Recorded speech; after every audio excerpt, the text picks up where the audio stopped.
Good evening, ladies and gentlemen, and thanks for joining us tonight at the Millennium Stage. And now, from St. Matthew's United Methodist Church in Annandale, Virginia, under the direction of Nancy Capel, please welcome the Peace Ringers and Carol Ringers.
The Carol Ringers, the group that's on the stage right now, are all sophomores, juniors, and seniors in high school. They're in several different high schools. I actually haven't counted them this year. The main one is Woodson, and I know we represent Falls Church. And is another one back there? I guess just 2 schools this year. That's unusual. The Little Drummer Boy is going to be played next, and it was composed in 1941 by Catherine Davis and first recorded by the Trapp Family Singers in 1951, and then by the Harry Simone Chorale in 1958. A poor boy was invited by the Magi to come and see Jesus. The boy had no gift, so he was very sad, and they said he could bring his drum. And Mary invited him to play. Of course, that's all conjecture, but it makes a nice speech here. The words, "I played my best for him," are tender words for a small boy with a drum. Karen Frame is playing the keyboard for several of our songs today, and Chris Jackson is taking care of many percussion instruments. So here is The Little Drummer Boy.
Most of these young people have played bells since the 3rd grade, and I've known them in the vocal choir since kindergarten. So I think 13 years is really great to know most of these seniors. If you are a senior, if you'd raise your hand, you can tell how many we'll lose this year. We'd only lost one through this past year, so it's everyone in the group is not new to the group, and it was really nice to prepare this concert.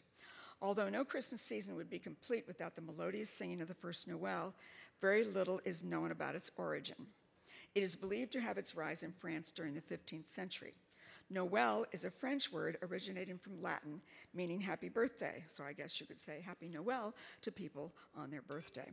The song is thought to have been brought across the English Channel in the early 1800s by a band of troubadours. The English used it as a celebration bringing in the Yule log.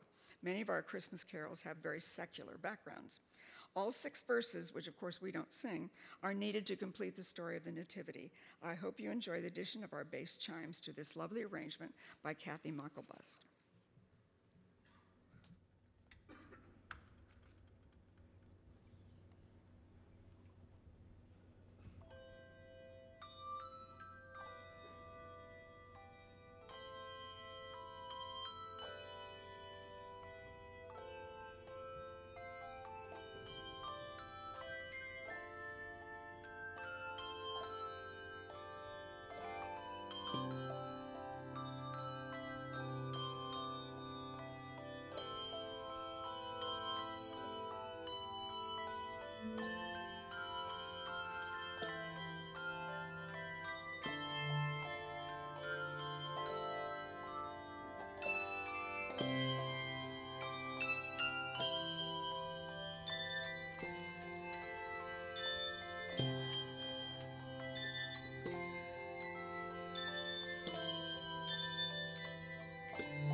Burl Ives was a very successful stage and screen actor, as well as a folk singer. He acted in several films and seemed to always enjoy best Rudolph the Red-Nosed Reindeer. We're not singing that or playing that, but we're bringing another piece, a song by Johnny Marks. Los Angeles' Hillary Scott said that Holly Jolly Christmas had something rather flirty about it. Burl Ives performed this in 1987 at a Dolly Parton TV show, Down Home Country Music. I have to say to you that I never thought I would ever program Holly Jolly Christmas for anything. It wasn't my favorite at all. But this summer, I heard an arrangement by Joel Rainey, and we're going to play it, and I thought everybody's going to love that, and I've learned to love it also. So it caught my eye and ear in selecting the repertoire for the Carol Ringers this year.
Reverend John Hopkins Jr. was an author, book illustrator, stained glass window designer, clergyman, and editor of the New York Church Journal. He wrote We Three Kings for an 1857 Christmas pageant, where his own children and many of his nieces and nephews needed to have parts. This lovely carol tells the story of the three wise men who traveled a long distance, guided by a star, to see the child Jesus, the promised Messiah. In 1863, Hopkins published We Three Kings in his book Carols, Hymns, and Song. The variety of percussion instruments add flavor to this carol, arranged by Joel Rainey.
The Ukrainian Carol of the Bells has many different settings, and each year I try to find some different ones, and believe you me, you will hear two extremely different Carol of the Bells. Carol of the Bells was originally written as a composition project where they had to have a repeated sound. So you hear ba ba ba bum over and over again. So that was accomplished by Leonovich, and it was brought then to the United States and sung as a song, and that has been arranged by many of our handbell composers. So we'd like to play the one that has been arranged by Nick Hansen, who is the teacher for handbells at Potomac School. I taught there 11 years, and then he came for 11 years and has built the high school program. I only had the elementary and junior high. So he loves this piece, and we decided that we did too. So we hope you enjoy our Ukrainian Carol of the Bells.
Our next group is one of our adult groups. We actually have 6 handbell choirs at St. Matthew's. We start in the 3rd grade with children, and most of them do not know how to read music, and I use charts. The top of the chart can have the melody written in one color. I choose usually red for the melody, and then underneath are the chords that fit evenly, and they learn to play. You could play in 20 minutes also, if I had time and bells to give you. But anyway, then in the 4th grade, 5th grade, they begin to learn to read music. And by 7th grade, most of them can read music.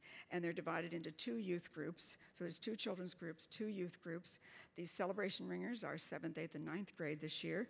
And I already told you about the carol ringers. And then in the adult group, we have 2 adult groups. One is the Mitchell ringers, and the other one are the peace ringers.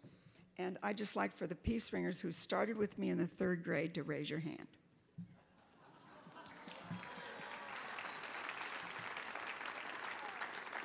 That means I'm old, but I love having them most of them were there in kindergarten, and then they went off to college, came back and worked, and joined the Peace Ringers, so that was really nice to have them.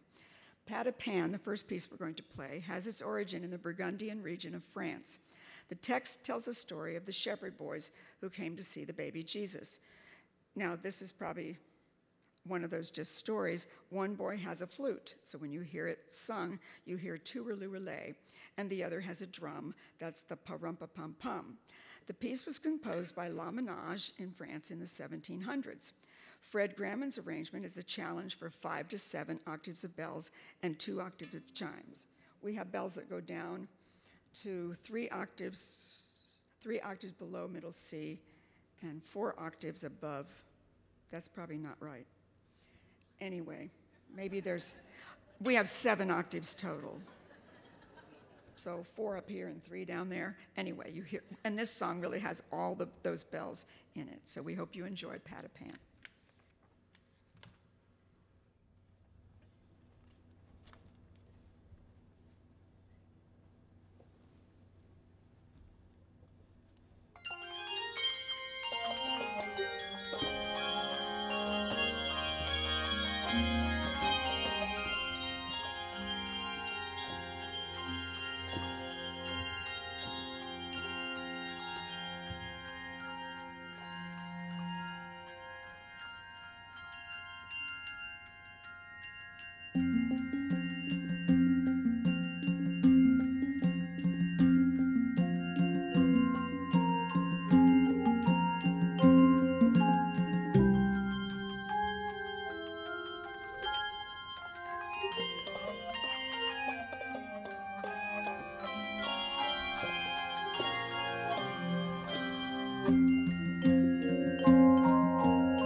It's also nice when I see the history of some of these people here.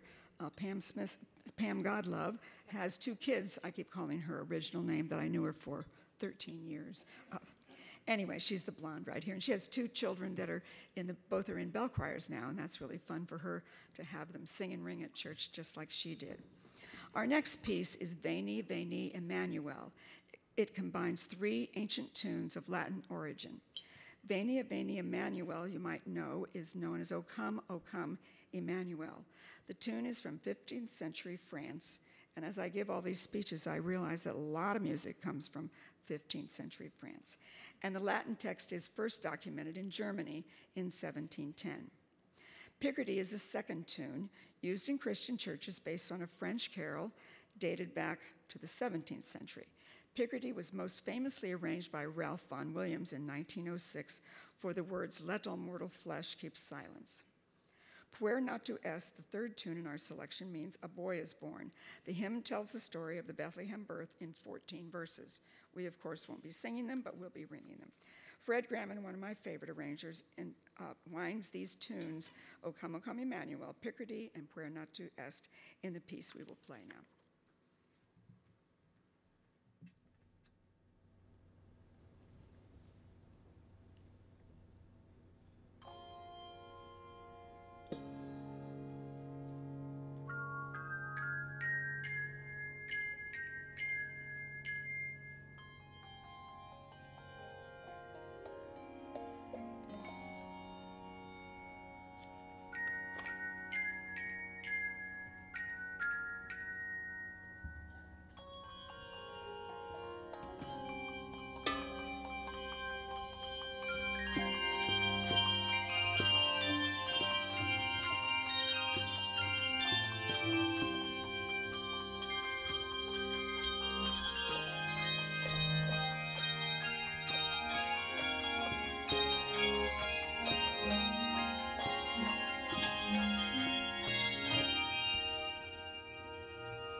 Holiday for Strings was composed in 1942 and is still recognized as the classic American composition.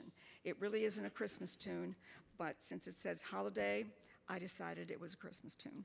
And it can be played all year round. But we don't play it in church, so we'd like to come to this kind of event where we can play all kinds of music. For 20 years, Holiday for Strings opened the Red Skelton Show and became an integral part of the American culture during the 50s and 60s. Did I say that already? No, okay. I'm sorry. Someone else down there in front is my age, I believe, in the second row. I think there's two people.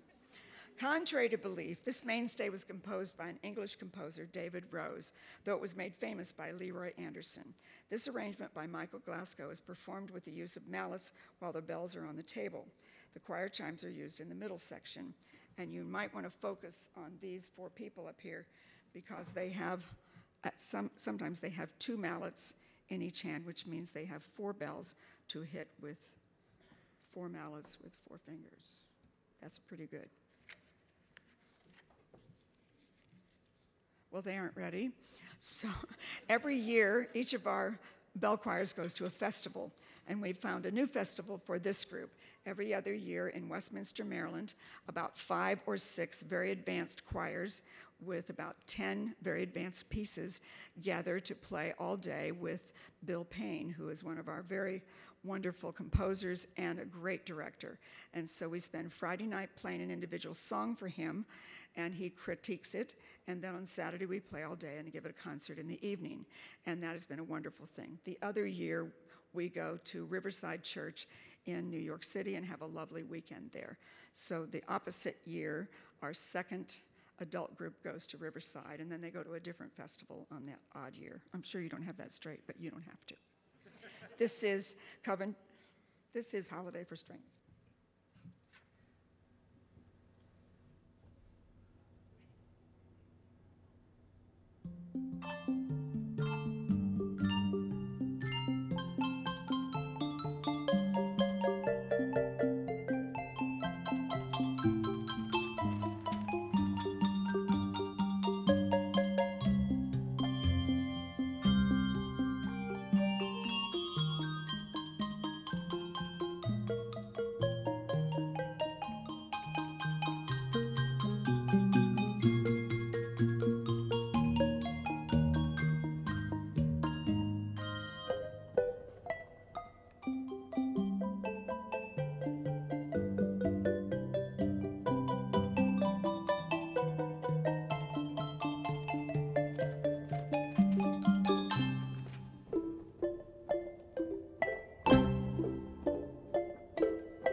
Handbells originated in the country of England when people were ringing the large tower bells.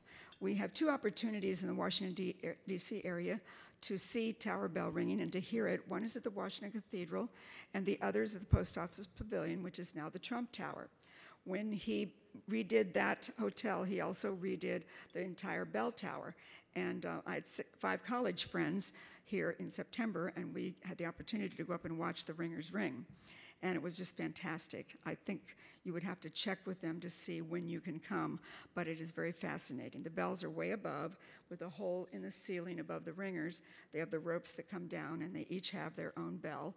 And they ring, it's a mathematical sequence. I'm not a mathematician. They say some musicians are, but I aren't. So I won't explain it to you, but it is a very interesting kind of ringing. So you have those opportunities in the Washington area. Coventry Carol is an English Christmas carol dating from the 16th century. It was traditionally performed in Coventry, England, as part of a mystery play called The Pageant of the Shearmen and the Tailors. The play depicts the Christmas story from chapter 2 of Matthew's and refers to the massacre of the innocents, in which Herod ordered all male infants under the age of 2 in Bethlehem to be killed after he heard a king had been born. What an awful thing. This beautiful song takes the form of a lullaby sung by the mothers to the small infant boys.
I wonder if any of you remember, not St. Matthew's people or relatives of St. Matthew's people, other people. How many bell ringers do we have in the audience? Oh, not as many. Good. Who brought the bells to the United States in the 1840s? A group sponsored them. Would someone like to guess? No, you're from St. Matthew's and you know the answer. He's a bell ringer. It was a group, I'm going to keep testing you, a group that used to come, now this year they won't be because they don't do this anymore, but for 150, almost 200 years they've done this. In the springtime they come and they have circles, rings. The circus, yes, thank you. If you remember this and go to the CD table at the end, you may get a free CD. Sean will give you one for free. So it was in the 1840s that they came through the circus, and it was a group of men, because unfortunately, ladies, men actually started most things in the first several hundred years, but I think we're gaining strength, and we were starting a lot of things. So anyway, they played, but they were told not to talk. They were from England. They were told not to talk because they were billed as the Swiss bell ringers. As far as we know, there's only tower bells and cowbells in the country of Switzerland. Now, before we play our last piece, we have time for questions, if you'd like to ask me some questions about bells. Yes? There are chimes, and the chime wall is back there, and then the bigger chimes, raise one up, Dave, and those are called, raise it up, Dave, raise it high, yes. They're called choir chimes, and actually that segs right into my next statement. It was in 2007 that Michelle Peters, raise your hand, Michelle, started the Michelot Project in Manzini, Swaziland.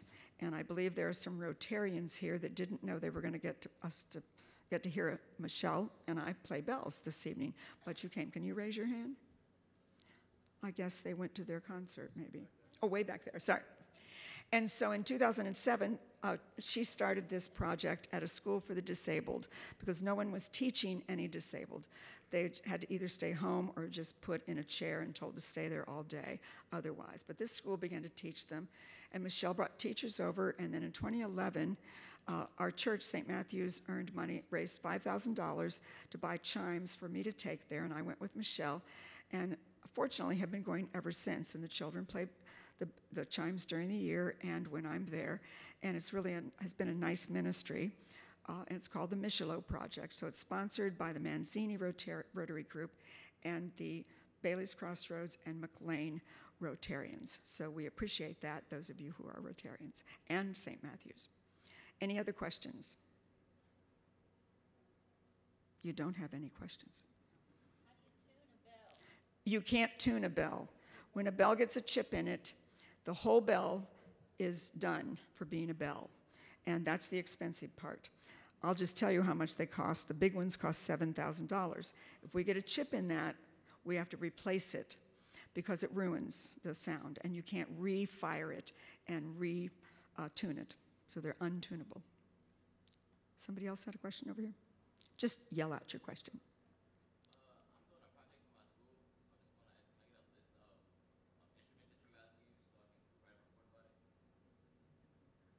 What kind of instruments? Can we get a list of instruments? Just for a school project.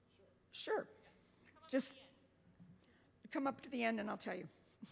Or actually, we need to go to the back because I believe they have something in the Eisenhower Theater after us. Okay, we would like to close with another arrangement of Carol of the Bells. This is called Carillon on a Ukrainian bell carol. So we hope you enjoyed this different arrangement.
Thank you.